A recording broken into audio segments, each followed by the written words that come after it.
So ayun mga super ma'am, may natira pa akong sibuyas dahon or escallion yata tawag nito, escallion. Hindi ko alam kung tama ba. Ayan, hiniwa ko na kasi durog na ang ating munggo. Hinihintay ko na lang matapos yung hinihimay ni Arlene na malunggay. Kasi nagpakuha ko sa puno ng malunggay. Nakatipid ako guys, hindi na ako bumili sa palengke. So ngayon, unahin ko na paglagay itong okra. Kahit anong gulay pwede nyo ilagay sa gusto nyo.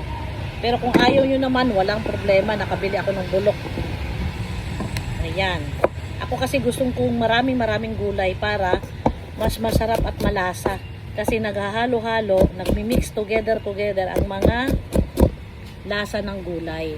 Ito guys, itong ilang peraso ba itong okra to? 1, 2, 3, 4, 5, 6, 7 yata ito.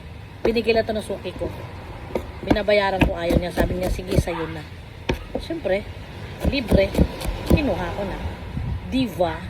So ngayon guys, tignan natin kung tapos na si Madam Arlene.